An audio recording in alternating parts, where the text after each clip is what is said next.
ये आभूषण इन वस्त्रों के साथ अच्छे लगेंगे। जाइए। वीर भाई जी, ये वस्त्रों आभूषण का गट्ठर जयवंता भाई जी और कुंवर प्रताप की पसंद का है, और ये दूसरा गट्ठर धीर भाई जी की पसंद का। वीर भाई जी, हम जानते हैं कि वस्त्रों और आभूषणों के बारे में अच्छी जानकारी रखती है, इसलिए आप हमें बताएं कि किसके चुनाव को आप अधिक श्रेष्ठ और उपयुक्त मानती हैं। राणा जी, भला हम इनके चुनाव पर उंगली कैसे उठा सकते हैं? डरिए मत वीर भाई जी, जो कहना चाहती है खुलकर कहिए। सच तो यह है राणा जी, मतलब जो हमें लग रहा है, ये दोनों वस्त्र और आभूषणों का चुनाव ऐसे लग रहा है जैसे दो अलग अलग लड़कियों के लिए किया गया हो।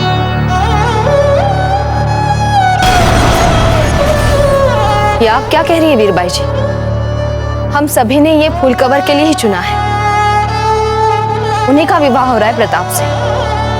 हाँ, रानी माँ ठीक कह रही है। जयवंता भाई जी, वीर भाई जी बिल्कुल ठीक कह रहे हैं। फूल कंवर के लिए आपने वस्त्र आभूषण तो चुना ही नहीं, आपने ये सारे वस्त्र आभूषण ये देखकर चुने हैं कि ये अजब देह पर अच्छे लगे।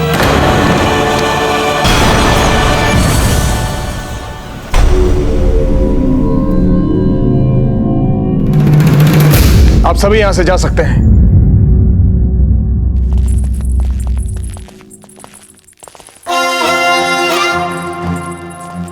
जानती हैं सब कुछ क्यों हुआ?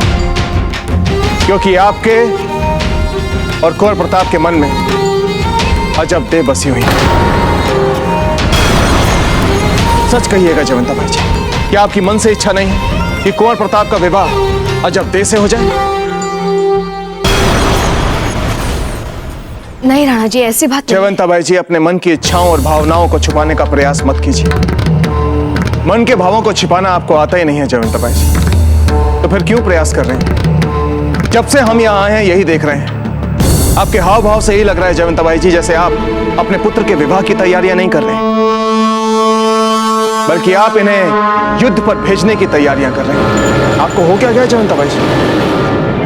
जब हम सही मार्ग से भटक रहे थे, आपने हमें सही मार्ग दिखाया, और आज जब हमें यह लगने लगा है कि आपका ही मार्ग सही था, आप अपने ही मार्ग से भटक रहे हैं।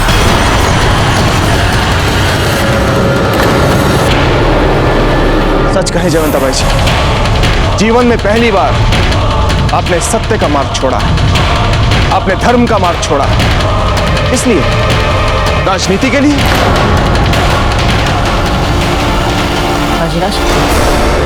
राज, आप चुप रहिए कुंवर प्रताप।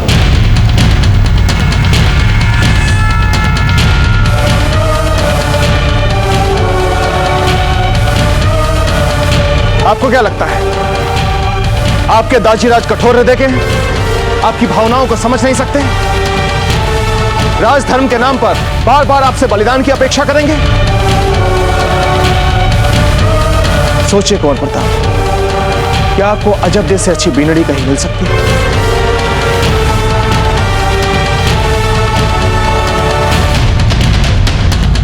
बोलिए, मिल सकती है?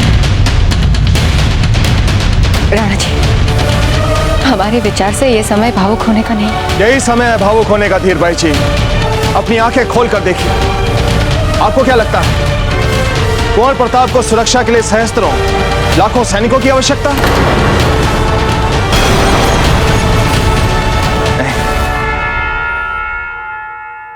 जिसके पास अजब देह जैसी पत्नी हो, उसे मृत्यु क्या, मृत्यु का साया भी नहीं छू सकता। आप ही देख लीजिए, हम यहां कुंवर प्रताप के विवाह की चिंता ठीक से नहीं कर पा रहे, और वहां अजब देह इनके भविष्य की चिंता कर रहे हैं। समस्त राजपुताने के पंडितों और ग्रंथों की सहायता से उन्होंने कुंवर प्रताप के लिए 100 वर्षों का पंचांग बनाया है। ये देखिए,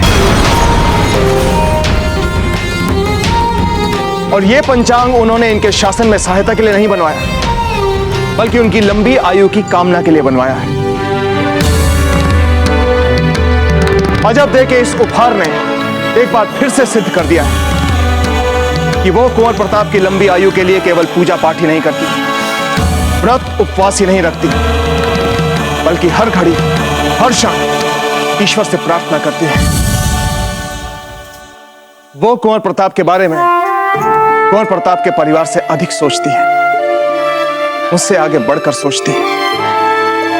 अब आप ही बताइए धीर भाई जी, कोई और साक्ष्य चाहिए आपको? एक बात कहें, बाहर से तो हमें कोई भी शक्तिशाली बना सकता है, किंतु भीतर से यदि कोई भीतर से मन से कुंवर प्रताप को शक्तिशाली बना सकता है तो वो है अजब दे जैसी संगनी।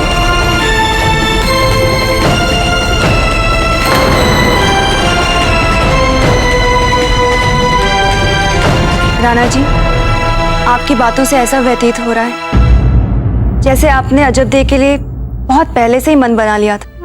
हमने तो मन बहुत पहले से ही बना लिया था। मामलक जी के समक्ष विवाह का प्रस्ताव रखने से पहले हम अपने निर्णय को एक बार फिर से जांचना और परखना चाहते थे, इसलिए हम बिचौलिया गए और वहां जाकर जो हमने देखा उसने हमारी सभी दुविधाओं को मिटा दिया। जब तक युद्ध चलता रहा अजब दे सब कुछ भूलकर बस दिन रात आप सबकी सकुशलता और विजय के लिए पूजा में ही बैठी रहती थी। पूजा करने के बाद कल व्रत तोड़ेंगे।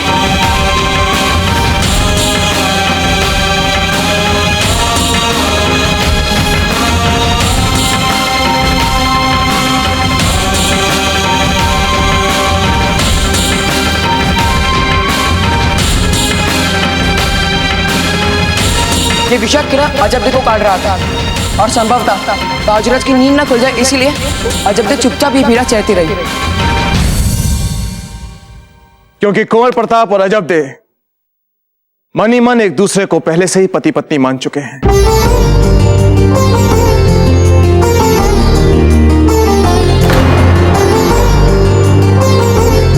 क्यों कुंवर प्रताप, हम कुछ गलत कह रहे हैं?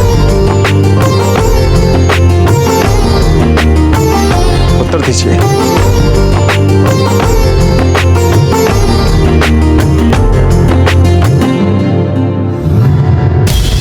प्रताप और अजब दे का विवाह होकर रहेगा।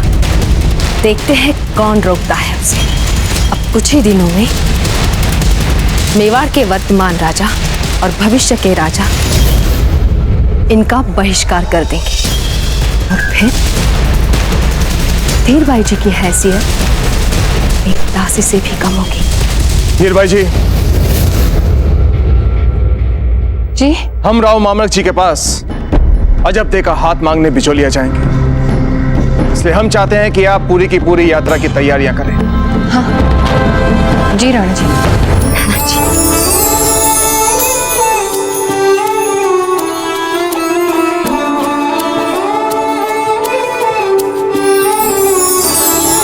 बहुत बहुत धन्यवाद राणा जी, आपने हमारे मन पर रहने वाला जीवन भर का बोझ पल भर में हटा दिया। बोलिए कुंवर प्रताप, आप हमारे इस निर्णय से प्रसन्न तो हैं?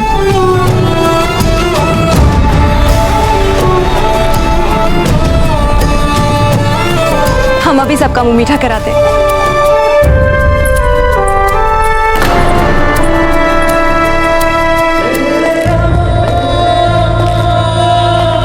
क्योंकि कुंवर प्रताप और अजब दे मन ही मन एक दूसरे को पहले से ही पति पत्नी मान चुके हैं, हम मामलक जी के पास अजब दे का हाथ मांगने बिचौलिया जाएंगे। कुंवर प्रताप, ये लीजिए। अरे ये लड्डू किस लिए छोड़ी माँ?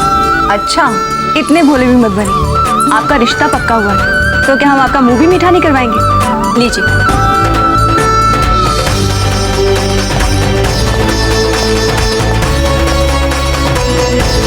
देखा था आपने कुंवर प्रताप को, जब हमने उनसे कहा कि आप हमारे निर्णय से प्रसन्न तो हैं, कैसे लजा गए थे वो। और भला क्या उत्तर देते हुए आपको? हमारे सामने तो लजाना ही था उन्हें। जीजा, आप जानती हैं अभी हमने जब कुंवर प्रताप को उनका रिश्ता पक्का होने की खुशी में लड्डू खिलाया ना, उनका मुख फेंकने वाला था, एकदम लाल।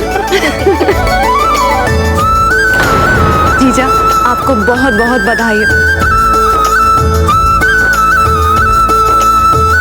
आपको भी वीर भाई जी।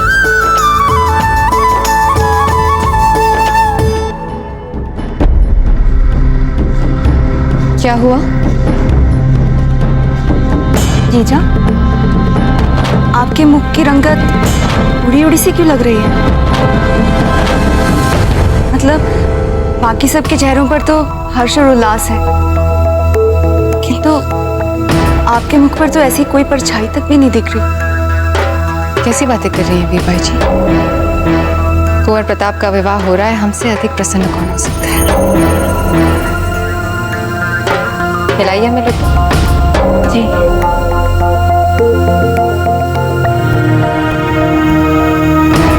राणा जी, बस आप ही रह गए।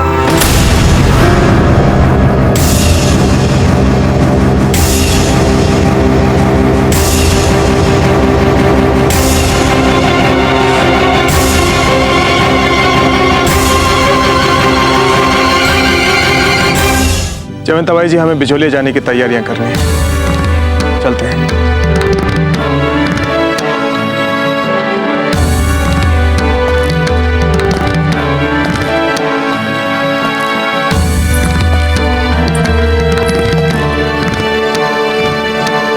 वीर भाई जी, ऐसे देखिए, कहीं इसे तो चेहरे की रंगत उड़ना नहीं कहते।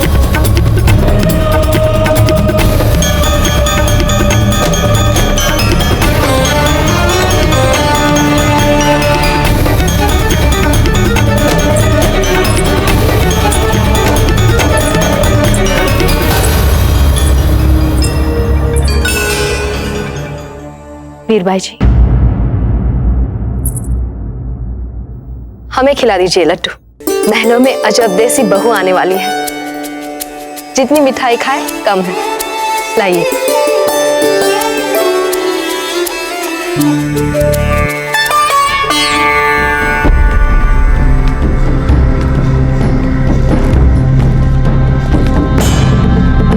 हे लीजिए, अब ये फिर प्रश्नों की बौछार करेंगे। रक्षा करो प्रभु, रक्षा करो। अरे अरे, आइए बाबूजीराज, ये आपका कक्ष है। चक्रपाणी, हमें बहुत काम निपटाने हैं। रावत जी के साथ बैठकर अश्वरोही सैन्य दल के सशक्तिकरण पर मंत्रणा भी करनी है, और कोषाध्यक्ष जी के साथ भी हमें इस विगत युद्ध में हुए व्यय का आंकलन भी करना है। सचमुच यकायक बहुत काम पड़े। हाँ, करते रहिए ये सब। यहाँ वहाँ अजब किसी और से विवाह कर लेंगे। और वैसे भी अजब ने कौन सी हाँ कह दी आपके लिए? चक्रपाणी, पानी पानी।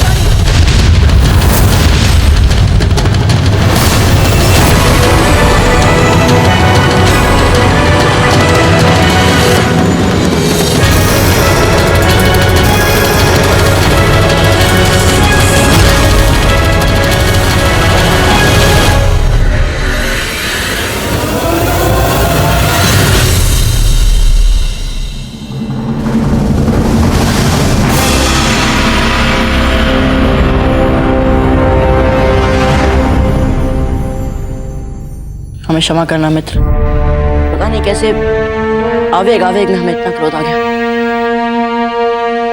हम अपने निष्ठा खेली, हमें बहुत खेद है। बाप रे बाप, भगवान ही बचा मैं आपसे। ठीक कहा आपने चक्रपाणी, बहुत कर लिया अजबदे ने अपने मन की, बहुत दिखा दिया अपना हाथ। अब यदि अजबदे ने हमसे विवाह करने के लिए मना किया तो फिर हमें भी शक्ति प्रदर्शन करना पड़ेगा।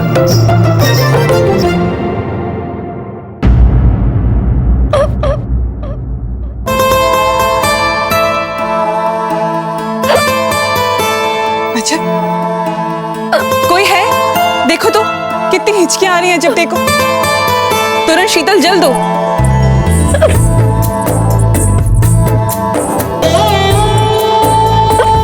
अच्छा लीजिए, जल पी लीजिए।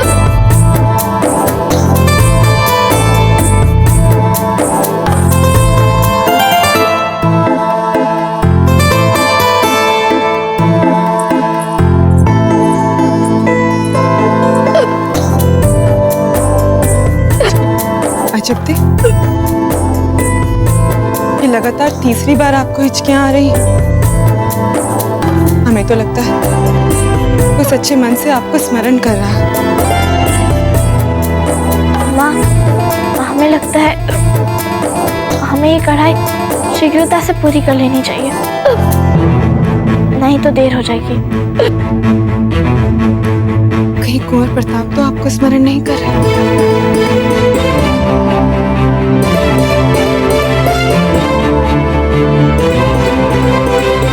माँ, ये डोरी इस वस्त्र पे जच नहीं रही है, हम दूसरी लाते हैं।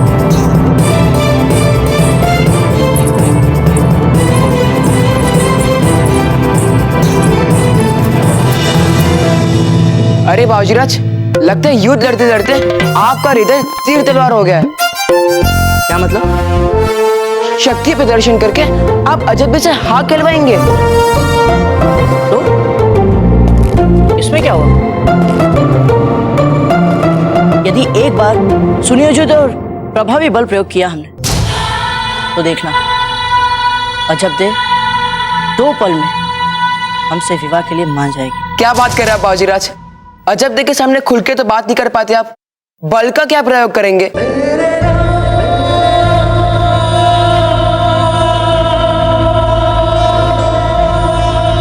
चक्र